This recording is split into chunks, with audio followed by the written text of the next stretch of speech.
Tomando la clase de la vez pasada dimos abdomen, todo lo que es la parte del sistema digestivo, lo normal y cómo se veía. Ahora vamos a hablar de patología, esófago, estómago, duodeno, intestino delgado, intestino grueso.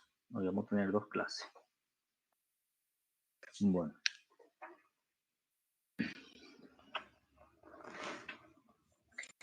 Para iniciar, debemos de conocer primero, como siempre les digo, hay que conocer lo que es la anatomía. Primeramente, ¿verdad? Para poder nosotros imaginarnos en el momento de hacer. Bueno, en la clase de hoy lo que vamos a ver van a ser los estudios varitados o los estudios con contraste del sistema digestivo, ¿verdad? Porque con eso, con los contrastes son los que mejor se ven como son órganos tubulares en su mayoría, aparte de los órganos accesorios que él tiene como son hígados y páncreas. Bueno.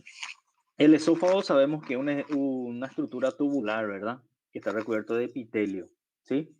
Debemos de conocer las partes del esófago, ya que son anatomía parte 1, ¿verdad? Que consta de esófago cervical, esófago torácico y el esófago abdominal. El esófago, el segmento que más sufre patología, va a ser justamente el esófago torácico.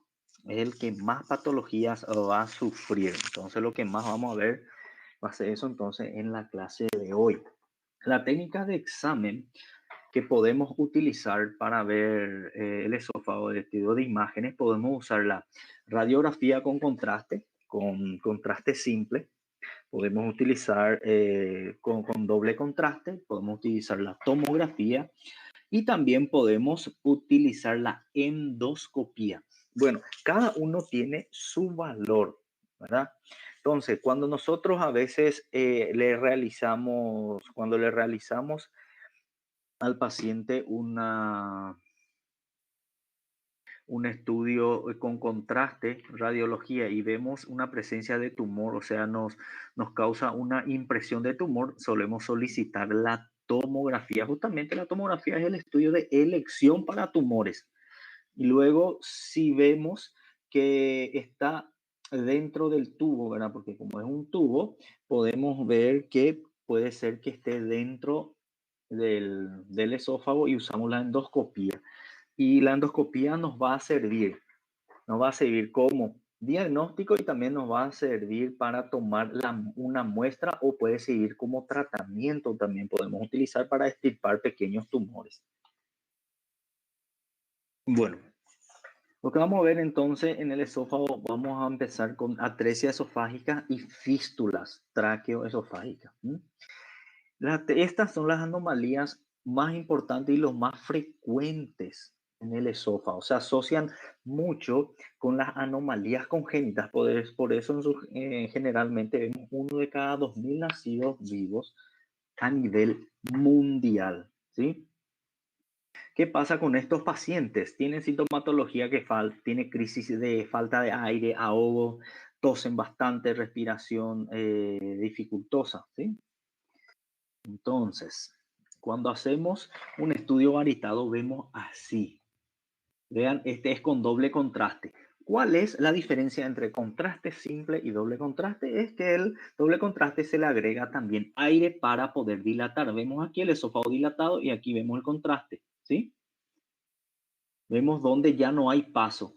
Entonces vemos la atresia esofágica, no vemos paso. Luego tenemos las duplicaciones esofágicas que son muy poco frecuentes, o sea, 2 esófagos. Generalmente confunde mucho con tumores, aparece tipo masas en el lado del mediastino, que están bien pegados al otro esófago. La mayoría de ellos se sitúa hacia el lado derecho y el otro a 1/3 hacia el lado izquierdo. Aquí vemos, vean, tenemos un esófago aquí y otro esófago aquí y vemos aquí una comunicación. Vean. Bueno. El esófago, le voy a dar un pequeño resumen de las patologías que pueden afectar estar justamente el esófago. Puede haber compresión intrínseca tanto como compresión extrínseca. La compresión extrínseca, ¿qué puede ser? Los músculos cricofaríngeos, todo lo que está alrededor, plexo venoso, la membrana esofágica, ostofitos marginales de la columna, ¿verdad?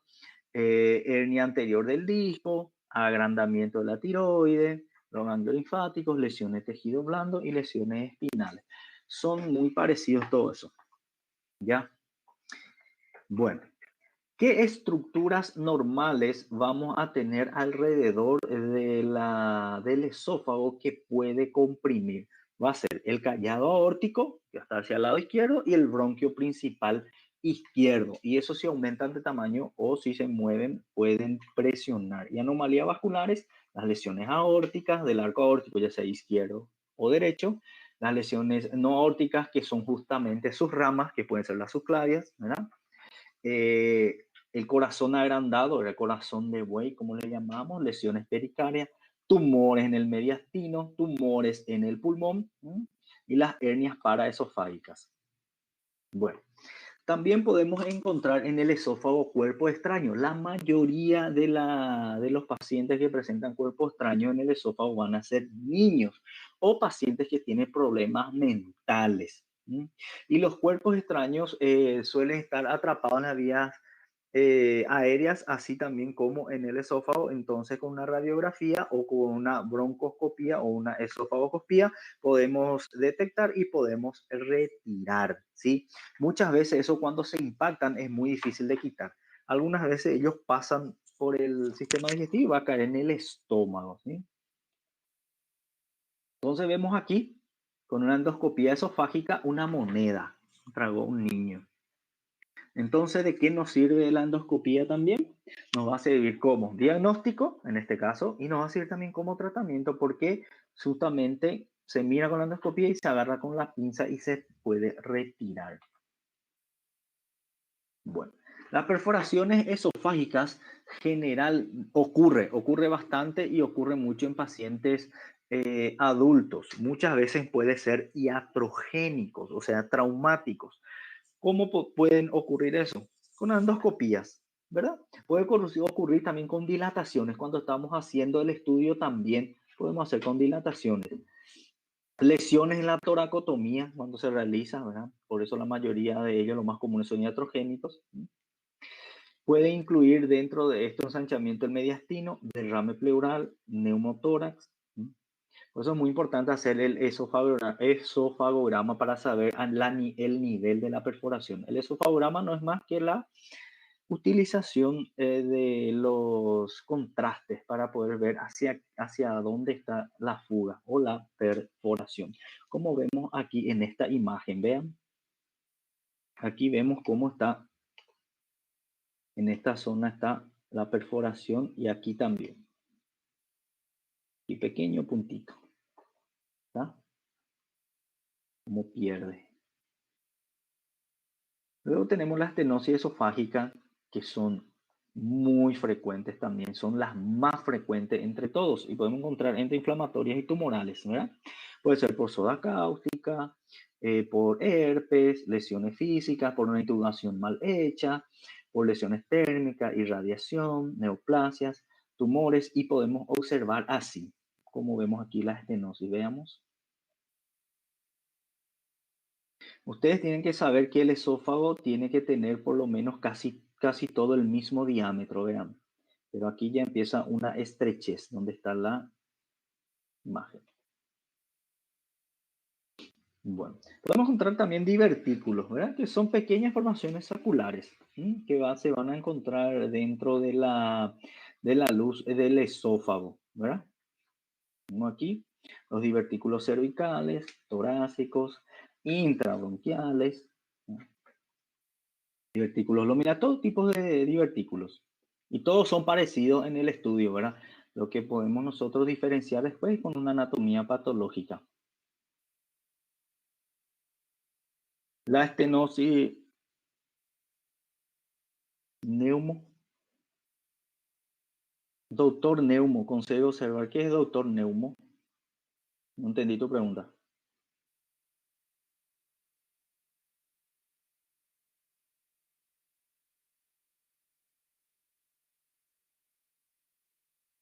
La atresia del estrechamiento. La atresia.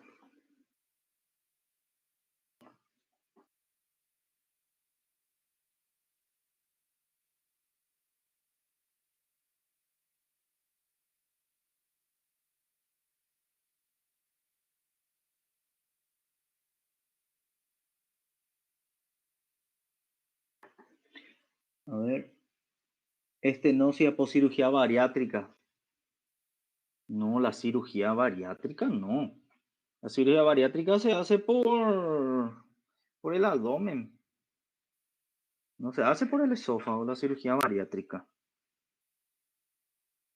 La atresia es justamente es una patología congénita, donde hay ausencia del orificio, hay un estrechamiento normal de un orificio. Neumotórax, no, neumotórax no tiene nada que ver con el esófago.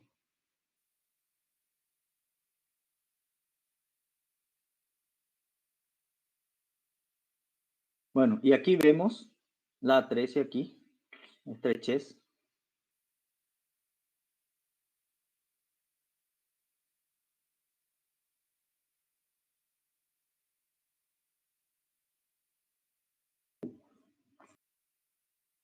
Yo no soy cirujano bariátrico, Alessandro. Yo no sé si necesita una dilatación de esófago. No te puedo yo abordar un tema que no te voy a poder responder. Yo soy cirujano ortopedista traumatólogo.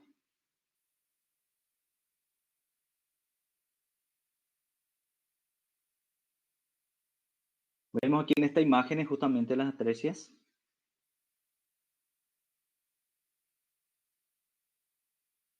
Luego tenemos la esofagitis. La esofagitis justamente una de las causas más frecuentes, ¿verdad? Que son de afectaciones difusas.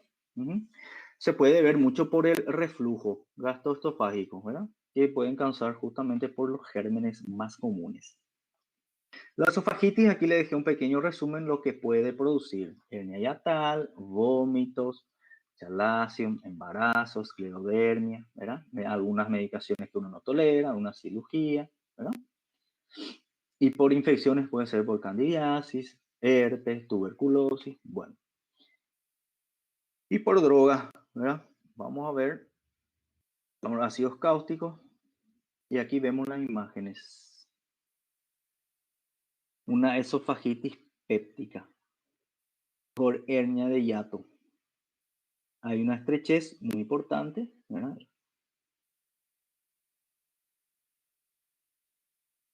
Son todos muy parecidos las imágenes. Aquí son las lesiones. Ven aquí. Aquí se produjo una dilatación del esófago para ver si podía pasar por lo menos, pero no. Vean.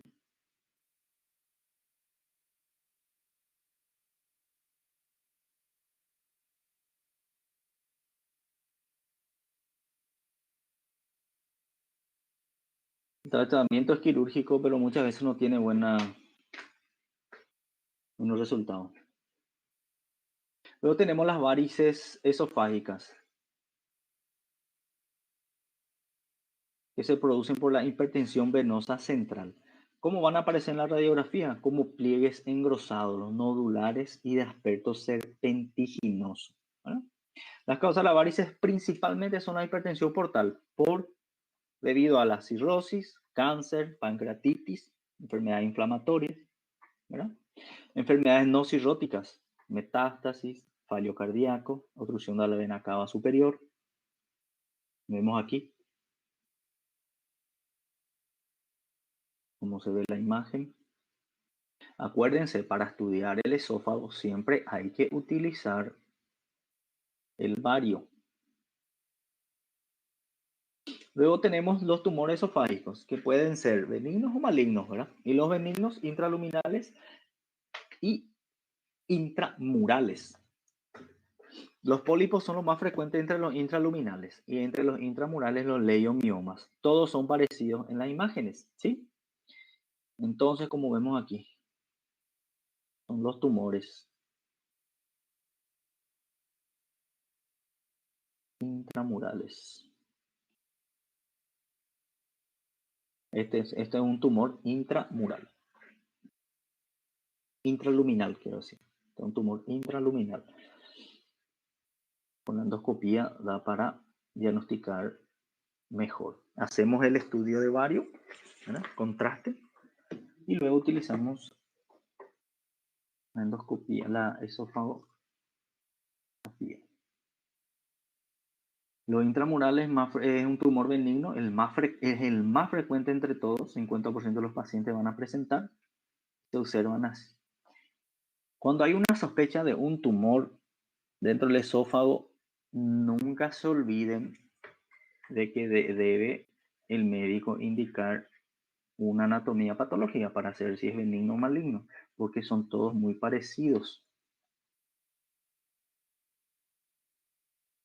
Los tumores malignos, tienen los carcinomas, el 90% son de tipo escamoso, como lo más frecuente. Por eso es muy importante también conocer la vida del paciente, los hábitos sociales del paciente, si toma mucho alcohol, si fuma mucho. ¿Eh? Importante saber. ¿Qué podemos encontrar en la radiografía? Ocasionalmente muy poco dato se ve, ¿verdad? Muy poco, porque es tejido blando, ¿verdad? Por eso es muy importante utilizar los contrastes varitados. Se ve un patrón anular constrictivo, que es lo más común. Y luego tenemos una variedad polipoide. Va a ser así.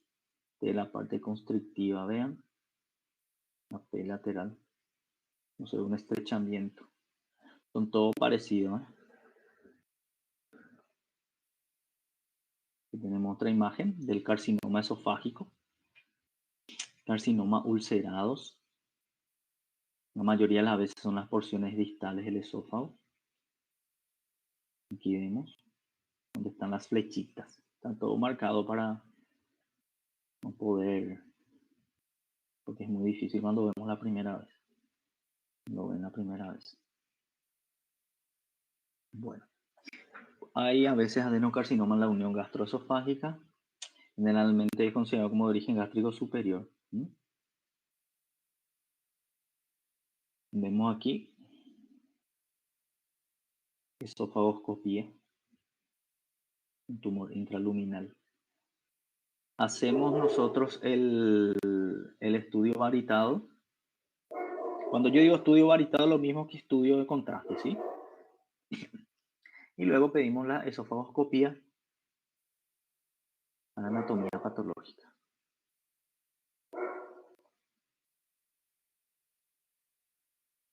Bueno, la mayoría de los cánceres del esófago de pronóstico sombrío, 4% de los pacientes sobreviven.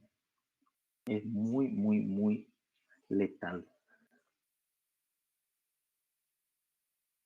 Leiomiosarcoma es el más común, es el más raro, quiero decir.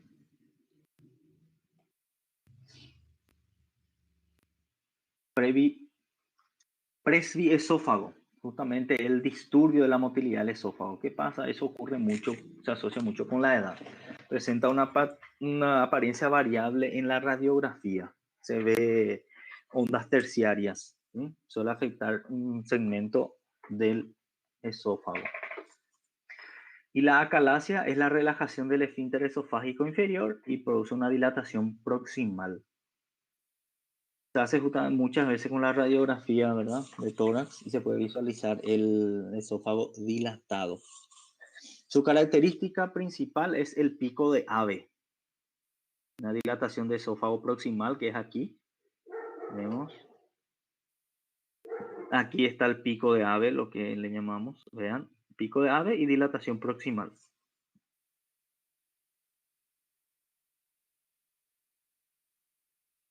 Bueno, enfermedad del tejido conectivo, la esclerodermia, vemos aquí, muestra un esófago dilatado sin contracciones. Presenta una hernia hiatal también. Bueno, ¿qué es la hernia hiatal? Justamente es una anormalidad, justamente una anormalidad es más frecuente del tracto digestivo alto. Ese es quirúrgico y recidiva mucho. O sea, el paciente se opera, se puede curar un tiempo y puede volver a aparecer de vuelta. Las grandes hernias se diagnostican muy fácilmente, que puede ocasionar muchas veces masas mediastínicas detrás del mediastino, o sea, masas posteriores. Cuando son más pequeñas es más difícil de detectar. Vemos aquí una hernia hiatal que está aquí, miren. Esto es una hernia hiatal grande, gigante. La zona.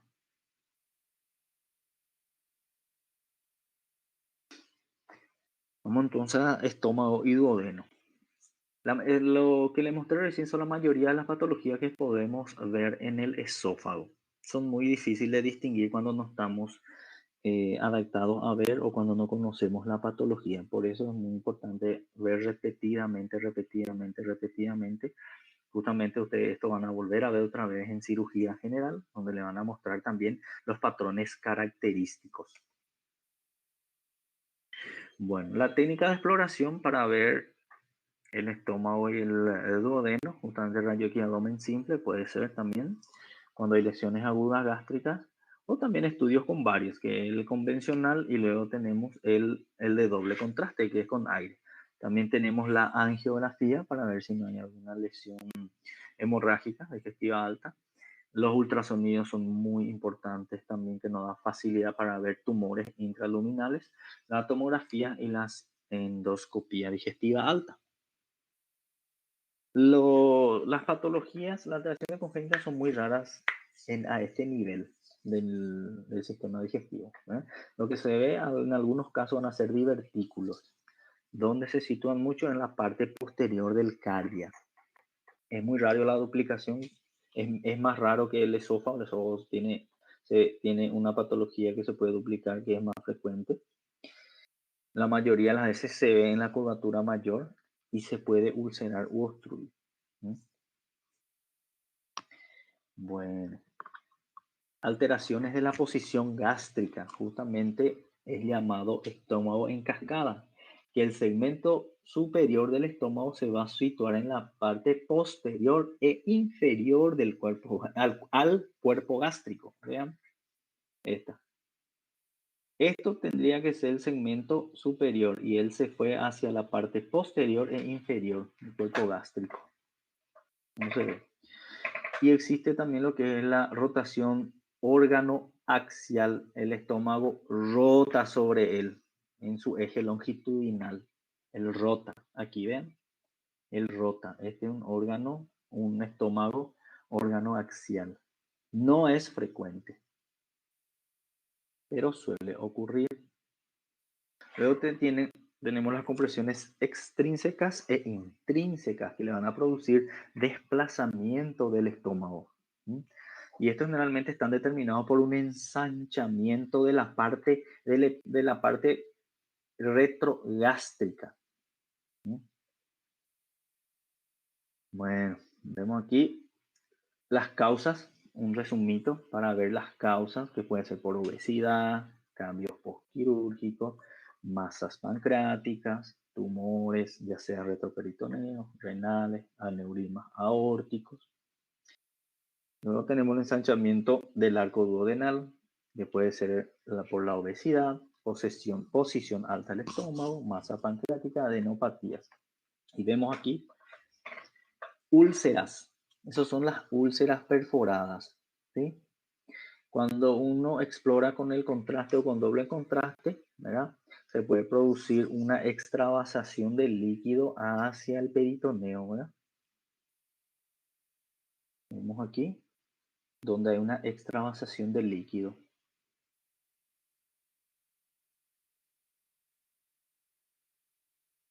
La úlcera péptica suele tener a veces una imagen tipo pliegues, ¿verdad? Radiantes, pliegues irregulares. Eh,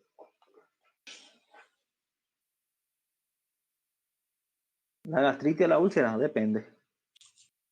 Depende de cómo le estás agrediendo. Uno no sabe exactamente cuánto tiempo. Cada persona es diferente. Una persona puede estar con una gastritis toda la vida y no va a tener úlcera. Va a depender de cada paciente y de que cómo se cuida en el momento de que se le diagnostica la gastritis. Vemos aquí la presencia de un edema importante, que es esta aquí, vemos en el nicho, hace un nicho que separa del resto del estómago. Este es el nicho, cuando hay fuga del contraste.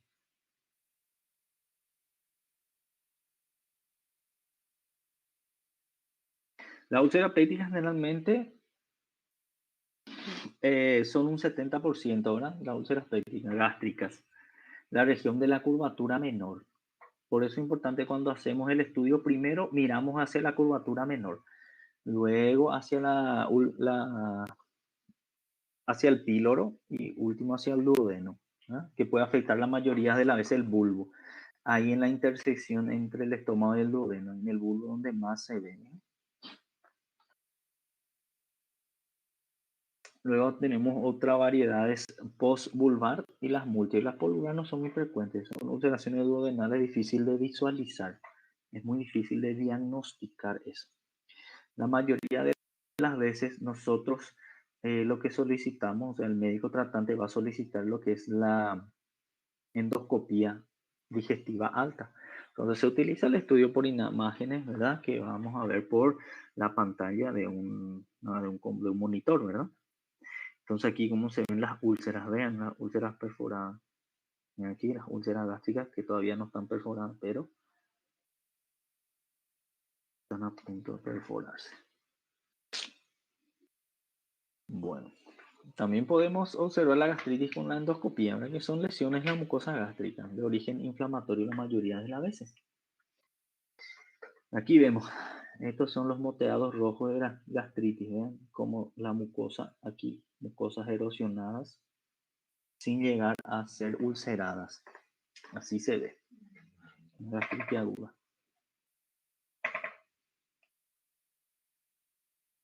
Vemos una gastritis crónica, esto en azul que se ve, un contraste que se había pasado anteriormente y donde hay pequeñas grietas se quedan un poco del resto del valle.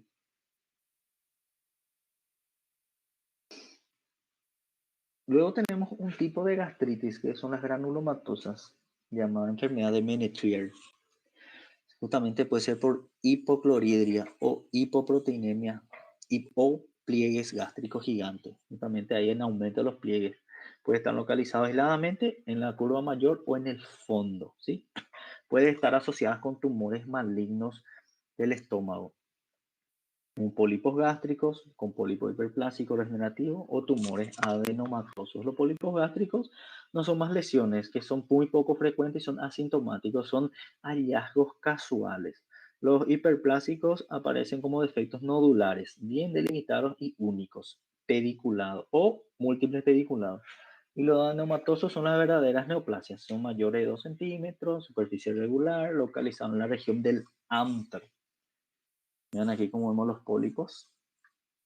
Muchas veces cuando los pólipos son un poco grandes confunden con un tumor cancerígeno. Por eso es importante tomar muestras para poder diagnosticar. No tenemos el submucoso, que la mayoría de ellos van a ser un tipo de leiomioma, son los más frecuentes. 50% de sus casos se pueden ulcerar. Pueden tener múltiples formas, únicos, múltiples lobulados, pediculares, por eso es muy importante.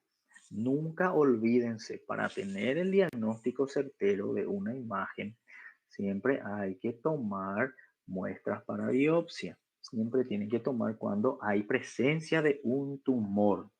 ¿Sí? Siempre tienen que ir acompañados. La medicina nunca es exacta, así por eso se utiliza justamente estos medios de diagnósticos complementarios. Y la imagenología es un medio de diagnóstico complementario. Vemos aquí los tumores gástricos. El leiomioma, como le dije, o los pólipos se presentan de muchísimas formas. No siempre va a tener este patrón característico. No hay un patrón característico. Solamente haciendo la biopsia podemos detectar, ¿verdad? Y nunca nos olvidemos también de la tomografía cuando sospechamos de otro tipo de tumores y no podemos, hacemos la endoscopía y no vemos nada, porque a veces debajo del, cuando está en la submucosa o en la parte entre la submucosa y el músculo, a veces con el estudio de contraste no se puede ver o si no se ve una masa en la radiografía normal, una masa así sospechosa. Por eso se solicita la tomografía también, porque ahí se evalúa con mayor claridad. Y los tumores malignos que van a ser los carcinomas, adenocarcinomas, cáncer gástrico, ¿no? El carcinoma es el más frecuente del cáncer gástrico. ¿No? Se va a limitar mucho a la mucosa y submucosa y con posible metástasis a los órganos cercanos. ¿Y cómo vamos a ver entonces? Generalmente ellos son entre 1 y 4 centímetros. Lo más importante es ver la superficie de la lesión, si es irregular o no, y pueda haber justamente granulaciones aéreas gástricas. Aquí, vean cómo está este tumor de estómago gigante aquí, carcinoma. Totalmente destruido el estómago.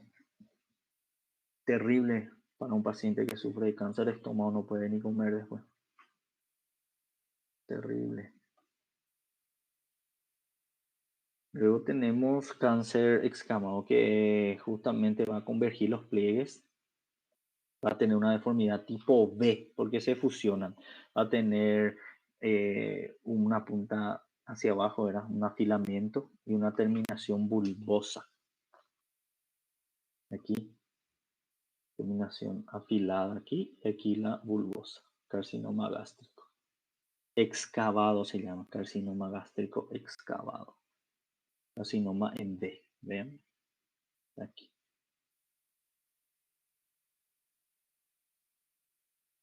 El carcinoma avanzado que afecta ya toda la pared muscular, vemos aquí. El estómago se ve más pequeño, este es el fondo del estómago, vemos aquí.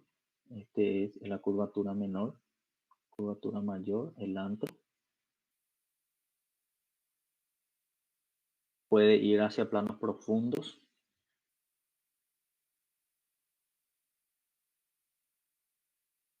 Cuando hacemos una endoscopía vemos así el estómago, miran, cáncer, tumor.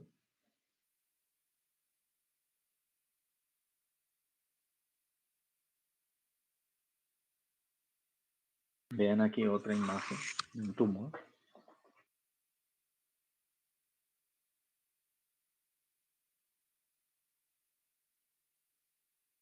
Según el tamaño de la úlcera sangrante activa es lo que se va a cauterizar, porque generalmente se forman ulceraciones varicosas, puede ser de una vena o de una arteria, ¿verdad? En dependencia de cuál. Y si es una úlcera sangrante activa, se puede cauterizar, ¿verdad? Ahora, si son úlceras no activas o están en fase de curación, con medicamentos se puede mejorar eso. Depende, ¿verdad? Va a depender mucho. Eso es considerado un sangramiento digestivo alto. Y si a veces la úlcera es muy grande y no hay cómo cauterizar y parar el sangrado, se hace una cirugía, se sutura, ¿verdad? Se tiene que suturar eso. Bueno, luego tenemos la estenosis pilórica, o como le llamamos, obstrucción pilórica. Puede ser por hipertrófica. Generalmente se ve en el lactante, ¿no? En la tercera o sexta semana del nacimiento. Un patrón característico de la estenosis pilórica es justamente el estómago dilatado, muy dilatado. ¿Por qué? Porque no está pasando el contenido del estómago, ¿verdad? No está pasando por el píloro. Entonces se utiliza el estudio ovario para ver justamente exactamente dónde está.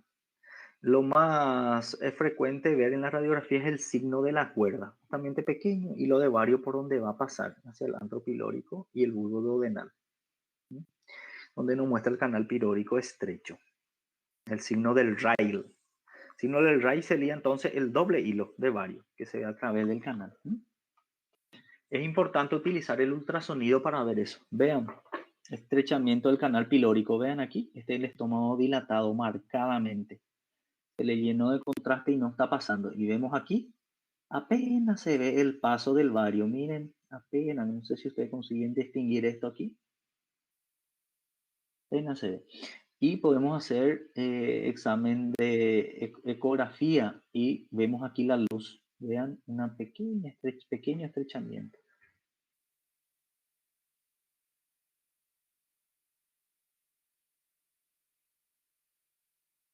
Muy bien.